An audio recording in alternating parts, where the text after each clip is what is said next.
la! Vacation to Malaysia starts from ₹24,999 only. GT Holidays. Hindustan College of Arts and Science, Chennai. 100% merit scholarship available. Admissions open for the academic year.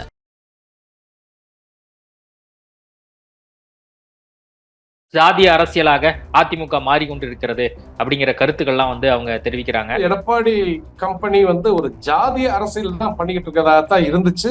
அதனுடைய வெளிப்பாடுதான் குரு பூஜையில கூட அவருக்கு எதிர்ப்பு கிளம்புச்சு. அனைவரையுமே ஏத்துக்கிற அந்த மக்கள் எடப்பாடி பழனிசாமிக்கு மட்டும் ஒரு எதிர்ப்பை பதிவு பண்றாங்க. ஜாதி ரீதியாக அதிமுகவை தன் கைக்குள் ஜாதியாக வச்சிருக்கிறார், ஜாதி அரசியல் பண்றாரு. அத மக்களுக்கு தெரிய போய் தான் அந்த மக்கள் அவருக்கு அவமரியாதை கொடுத்தாங்க.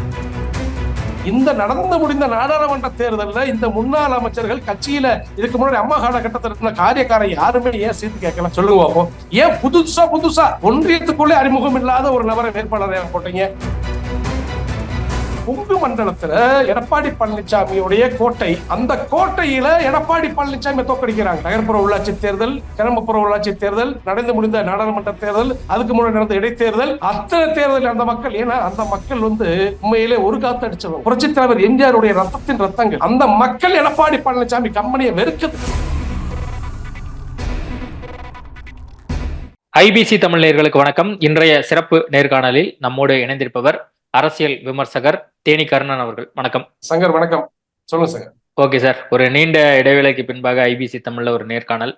எப்படி சசிகலா அவர்கள் ரீஎன்ட்ரி கொடுத்தாங்களோ அதே மாதிரி நீங்களும் அரசியல் விமர்சகராக ரீஎன்ட்ரி கொடுத்திருக்கிறீங்க. ஜாதிய அரசியலாக அதிமுக மாறிக்கொண்டிருக்கிறது அப்படிங்கிற கருத்துக்கள்லாம் அவங்க தெரிவிக்கிறாங்க. நீங்க அப்படிதான் பாக்குறீங்களா? இல்ல, ஆரம்ப கட்டத்திலே எடப்பாடி கம்பெனி ஒரு ஜாதிய அரசியல் தான் பண்ணிக்கிட்டு இருக்கிறதா தான் இருந்துச்சு. அதனுடைய வெளிப்பாடுதான் குரு பூஜையில கூட அவருக்கு எதிர்ப்பு கிளம்புச்சு. குரு பூஜையில கூட, தேவர் குரு பூஜையில கூட அவரை அந்த மக்கள் எல்லாரையும் ஏத்துக்கிற அந்த மக்கள், அனைவரையுமே ஏத்துக்கிற அந்த மக்கள் எடப்பாடி பழனிசாமிக்கு மட்டும் ஒரு எதிர்ப்பை பதிவு பண்றாங்க. அப்ப அவர் ஜாதி ரீதியாக அதிமுகவை தன் கைக்குள் ஜாதியாக வச்சிருக்கிறார், ஜாதி அரசியல் பண்றாரு. அத மக்களுக்கு தெரிய போய் தான் அந்த மக்கள் அவருக்கு அவமரியாதை கொடுத்தாங்க. அப்ப சின்னம்மா சொல்றதுல அதுல உண்மைத்தன்மை இருக்கு. ஜாதி அரசியல் தான் பண்றாரு. அதிமுக ஜாதிக்கு அப்பாற்பட்டு, மதத்துக்கு அப்பாற்பட்டு அனைவருக்கும் சம உரிமை கொடுக்கக்கூடிய இயக்கம். அது வரலாறு சொல்லும். இப்போ கூட அம்மா அவங்க ஒருத்தரை சபாநாயகர் ஆக்குனாங்க. அதனுடைய திரைப்படம் தான் இப்போ திமுகவுடைய அமைச்சர் அதுல நடிச்சு அந்த படம் வெளிவந்துச்சு. அப்ப அப்படி யார் அவர் ஜாதிய தீண்டாமை செய்கிறார்களோ அவரை கொண்டு மேல வைக்கிற இயக்கம் தான் அனைத்து இந்திய அண்ணா திராவிட முன்னேற்ற கழகம். அவரை மேல உட்கார வச்சு நாம கீழே வச்சு பாக்குறதா. அந்த அளவுக்கு அதிமுகக்குள்ள அந்த அளவுக்கு ஜாதி இல்லாம அனைவரும் ஒரு தாய் மக்களாக பார்க்கக்கூடிய இயக்கம் தான் அனைத்து இந்திய அண்ணா திராவிட முன்னேற்ற கழகம். அது மாதிரிதான் புரட்சித் தலைவர் எம்ஜிஆர், அது மாதிரிதான் அம்மா அவங்களும் அதன் பின்பற்றி வரக்கூடிய புரட்சித்தாய் சின்னம்மா அவர்களும் அதைத்தான் பாக்குறாங்க. எடப்பாடி பழனிசாமி ஜாதிய ரீதியாகத்தான் போய் கொண்டிருக்கிறார் என்பது நிரசனமான உண்மை. இல்ல சார், ஆர்பி உதயகுமார் எந்த சமூகத்தை சேர்ந்தவர் அப்படிங்கிறது நம்மளுக்கு எல்லாமே தெரியும். தமிழ் மகன் உசேன் எந்த சமூகத்தை சேர்ந்தவர்னு தெரியும். எஸ்பி வேலுமணி அவங்க எல்லாம் என்ன சமூகத்தை சேர்ந்தவங்க அப்படிங்கிறது நம்மளுக்கு எல்லாமே தெரியும். எல்லாரும் கலந்தப்பட்ட ஒரு பார்வையாக நம்ம பார்க்கும்போது எல்லா சமூகத்தை சேர்ந்தவர்களுக்கும் ஒரு முக்கியத்துவம் கொடுக்கப்பட்டிருக்கு அப்படிங்கறதுக்கான ஒரு உதாரணம் கண் கூட தெரியுதே. இல்ல, அதிமுக தொண்டர்கள் அனைவருமே ஒரு தாய் மக்கள். அந்த அனைவருமே சேர்ந்து புறக்கணிக்கப்பட்டவர்கள் தான் ஆர்பி உதயகுமார், KP முனியசாமி, அது போன்ற முன்னாள் அமைச்சர் பட்டியல் எடுத்துக்கிட்டா அதிமுக தொண்டர்கள் அனைவரும் ஒரு தாய் மக்கள். அந்த ஒரு தாய் மக்கள் அனைவருமே இவர்களை புறக்கணிக்கிறாங்க. நீங்க அதான் சொல்ற சுயநலத்துக்காக தன்மானத்தை இழந்தவர்கள் ஆக நீங்கள் அதிமுகவுக்கு தேவையில்லை அப்படின்னு தான் தொடர்ச்சியா தோல்வியை கொடுத்துட்டு இருக்கிறாங்க. அது தொண்டருடைய தீர்ப்பு. சசிகலாவே என்ன சொல்றாங்க, நான் ரீஎன்ட்ரி கொடுக்குறேன் அப்படிங்கிறாங்க. அப்போ சசிகலா அவர்களுக்கே ரீஎன்ட்ரி தேவைப்படுது.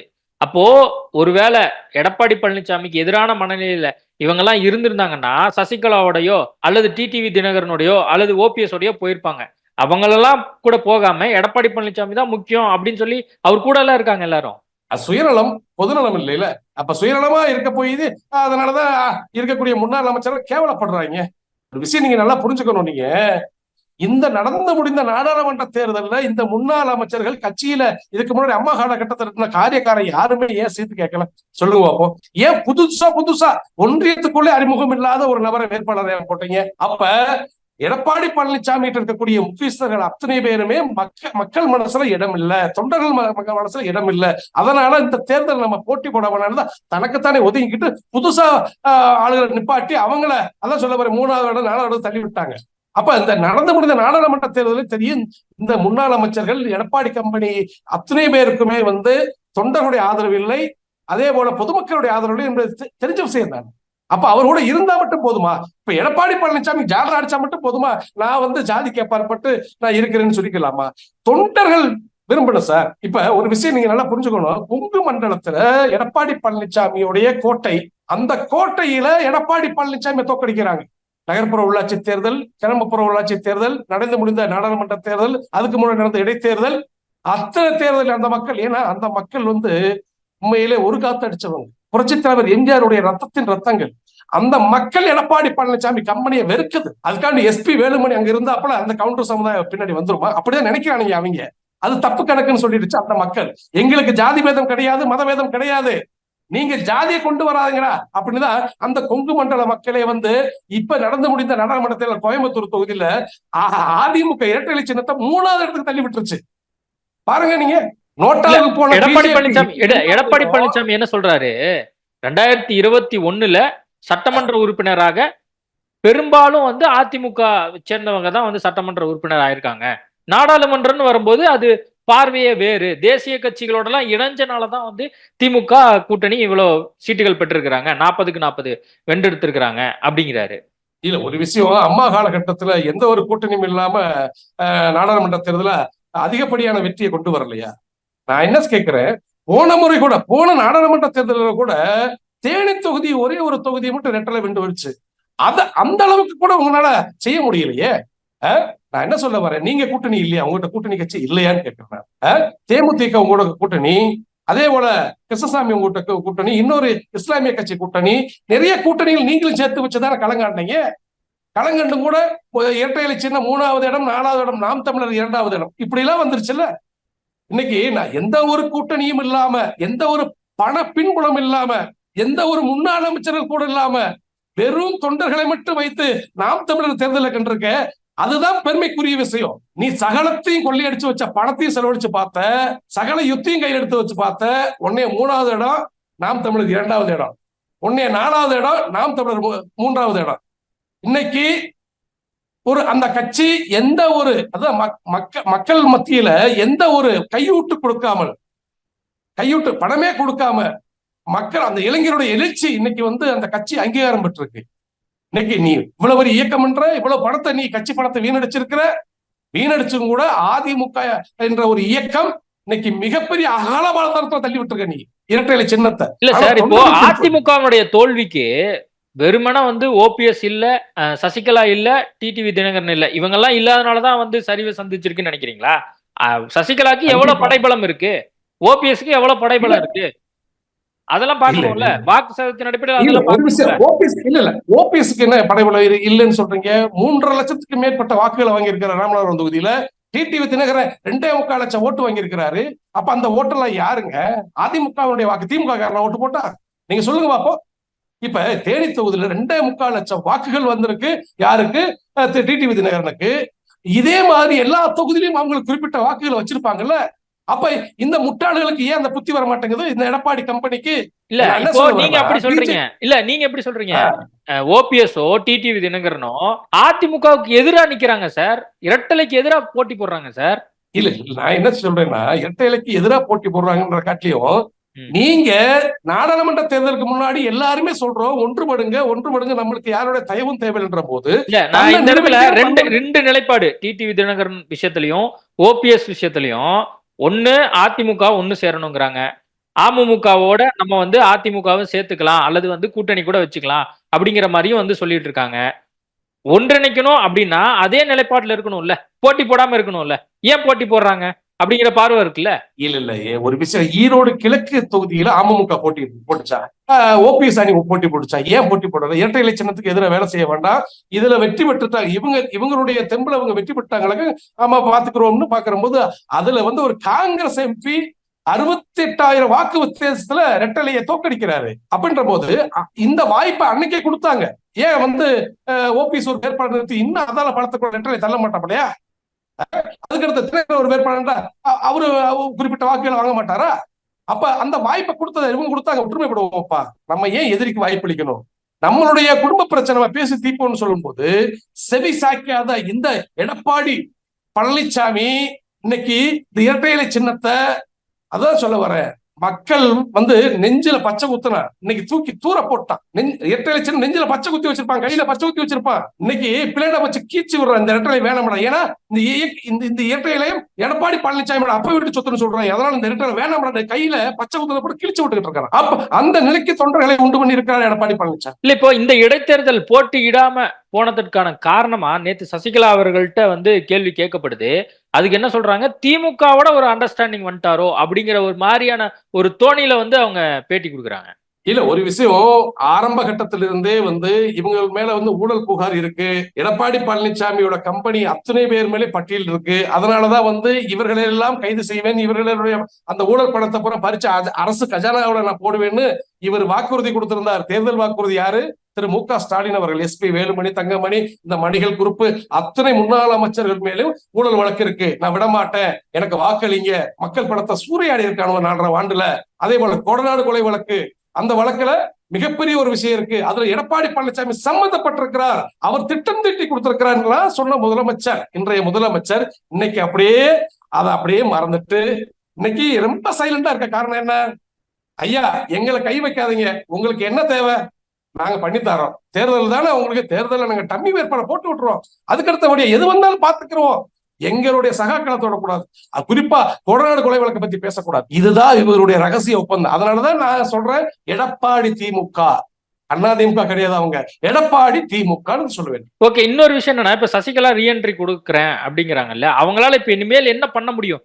என்ன ரீஎன்ட்ரி கொடுத்து செஞ்சுரி அடிச்சிட முடியுமா என்ன? இல்ல, ஒரு விஷயம், இதுவரைக்கும் எடப்பாடி பழனிசாமி முதலமைச்சரா இருந்து கட்சியில வச்சு எந்த செஞ்சு கிழிச்சாரா? அவரு என்ன செஞ்சு கிழிச்சிருக்கானோ? இவங்க எல்லா இடத்துலயும் இரட்டை சின்னத்தை டெபாசிட் போக வச்சிருக்கானுவ. சின்னம்மா எந்த தேர்தலில் யாரும் வேட்பாளர் போட்டாங்களா? ஏன் போடாம இருந்தாங்க? பிள்ளைகளுடைய தவறான வழிகாட்டுதல் தவறா போயிட்டு இருக்கிறாங்க. பட்டு திருந்தி வந்தாம சேர்த்துக்கணும்னு நினைச்சாங்க. இன்னும் இந்த நாய்களுக்கு புத்தி தெரியல, இந்த சுயநலவாதிக்கு புத்தி தெரியல. ஆகவே தொண்டர்களை காப்பாற்ற, இந்த தீயசக்தி திமுகவிலிருந்து தமிழகத்தை காப்பாற்ற ரீஎன்ட்ரி கொடுக்கிறார் சின்னம்மா. அவங்க இதை யாரும் தடுக்க முடியாது. அடுத்தபடியா சின்னம்மா வந்து அமைதி காத்தாங்க. நிறைய ஊடகங்கள் நீங்க சொல்றீங்க, ஒரு பெற்ற தாய் தன் பிள்ளைகள் தவறான வழியில போகுது, விவரமாயிட்டா, சொல்லு கேட்காம போகுது, சரி விட்டு பாப்பமே தான் இருந்தாங்க. பொறுமையா திரும்பி வருவாங்கன்னு தான் பார்த்தாங்க. திரும்பி வர வாய்ப்பு இல்ல, நான் கெட்டுதான் போவேன், மண்ணள்ளி மண்டையில தான் போடுன்ற போது அவங்க அதிரடி நடவடிக்கை எடுப்பாங்க, கையில பெரம்பு எடுப்பாங்க. அதுதான் ரீஎன்ட்ரி. நல்லதே நடக்கும், தொண்டருடைய விருப்பத்தை அவங்க செயல்படுத்துவாங்க. இல்ல, இப்போ சுற்றுப்பயணம் மேற்கொள்ள போறேன்னு சொல்லியிருக்காங்க இல்லையா? சுற்றுப்பயணம் மேற்கொள்வதற்கான காலம் குறித்தோ அல்லது வந்து தேதி குறித்தோ இது வரைக்கும் அறிவிக்கப்படல. அவங்க என்ன சொல்றாங்க, ஒரு சில நபர்கள்ட்ட நான் பேசிட்டு தான் இருக்கேன், உங்களுக்கு தெரியாது, தகுந்த நேரத்துல நான் சொல்லுவேன், உங்கள்கிட்ட நான் பேசுறேன் அப்படிங்கிற விஷயம் சொல்றாங்க. இதுக்கு முன்பாகமும் ஆரம்பத்துல என்ன சொன்னாங்க, தேர்தல்ல இருந்து நான் ஒதுங்கி இருக்கேன், நான் வந்து அரசியல இருந்தே ஒதுங்கி இருக்கேன் அப்படின்னு சொன்னாங்க. அதுக்கப்புறம் திரும்ப வந்து ரீஎன்ட்ரி கொடுத்தாங்க. அப்பயுமே அமைதியா தானே இருந்தாங்க. அதே மாதிரி இப்போதைக்கு ஒரு விவாத பொருளா மாத்திட்டு திரும்ப வந்து சைலண்ட் ஆயிடுவாங்களோ அப்படிங்கிற ஒரு பார்வையும் இருக்குல்ல. இல்ல, ஒரு விஷயம், நீங்க சங்கர், நீங்க உங்களோட தாய் தகப்பனார் வந்து நீங்க நல்ல வழியில போனா உங்களை கண்டுக்கறாம விட்டுருவா, பையன் பரவாயில்ல, ஊடகத்துல பெரிய ஆள் ஆயிட்டாரு, நல்லா போட்டோம் அப்படின்னு பெருமையில இருப்பாங்க. நீங்க கெட்ட வழியில போகும்பொழுது பார்ப்பாங்க, ஒரு வாய்ப்பு, 2வது வாய்ப்பு, 3வது வாய்ப்பு, 2வது உங்களை எங்க இருக்காங்கன்னு தேடி பிடிச்சு கூட தான் பிள்ளைய பாதுகாக்க நினைப்பாங்கல்ல. அந்த முடிவுல தான் சின்னமா இருக்கிறாங்க. வாய்ப்பு கொடுத்து பார்த்தாங்க, இப்ப பணத்தை விட்டுட்டோம், சரி நீயே கட்சியை வச்சுக்க, ஆனா கட்சி அதிகாரத்துல வரணும்ல. இல்ல, நான் என்ன கேக்குறேன், நேத்து அவங்க பேசும்போது இன்னொரு முக்கியமான வார்த்தையை பயன்படுத்துறாங்க, தமிழ்நாட்டு மக்கள் நம்ம பக்கம் தான் இருக்காங்க, ஏன் பக்கம் தான் இருக்காங்க அப்படின்னு ஒரு விஷயம் சொல்றாங்க. அப்படி யாரு இருக்கா? யார் வந்து லட்ச மக்கள் வந்து சசிகலா அவர்களை பார்த்தாங்க? கண்டிப்பா பார்ப்பாங்க, கண்டிப்பா மக்களை இவங்க சந்திப்பாங்க. இப்ப எல்லாருக்கும் அழைப்பு விட்டாங்க, அங்கேயே பல்லாயிரக்கணக்கான மக்கள் அங்க போயஸ்காரன் அவங்க இல்லத்துக்கு வந்ததா இருக்காங்க. இன்னும் வந்து சுற்றுப்பயணம் மேற்கொள்ள போறாங்க. தமிழகத்துல அனைத்து மாவட்டங்கள்லயும் கண்டிப்பா வந்து ஒரு எழுச்சி பிறக்கும். எடப்பாடி திமுக என்ற அந்த இயக்கம் என்பது கூடிய விரைவில் அந்த கூடாரம் கலைஞ்சு அங்க இருக்கக்கூடிய முன்னாள் அமைச்சர்கள், எம்எல்ஏக்கள் அனைவருமே சின்னம்மா பக்கம் வந்துருவாங்க. ஏன்னா அதிமுகன்னு எடுத்துக்கிட்டா அம்மாவுக்கு அடுத்து சின்னம்மாவை தான் பார்க்க முடிகிறது. இது போன்ற சுயநலவாதிகள், இது போன்ற பதவிக்காக கொலையும் கொள்ளையும் செய்யக்கூடிய இந்த கிரிமினல் எல்லாம் தலைவராம நினைச்சு பார்க்க முடியாது. ஆகவே திமுகவினுடைய கைகூலி கையில் அதிமுக சிக்கி கிடைச்சு அதை மீட்டக்கூடிய வேளையில் சின்னமா களம் இறங்கி இருக்கிறாங்க. இதுக்கு மக்கள் ஆதரவு இருக்கு, தொண்டர்கள் ஆதரவு இருக்கு. இது சம்பந்தமா நிறைய பேச போறோம். நம்ம ரீஎன்ட்ரி கொடுத்துட்டாங்க, அது வெற்றியா தான் முடியும். ஓகே சார், நிறைய விஷயங்கள் குறித்து பேசியிருக்கோம். நேர்காணல் கொடுத்ததுக்கு மிக்க நன்றி. நன்றி நன்றி. இதை இருக்க Hola! Vacation to Malaysia starts from rupees 24,999 only. GT Holidays. Hindustan College of Arts and Science, Chennai. 100% merit scholarship available. Admissions open for the academic year.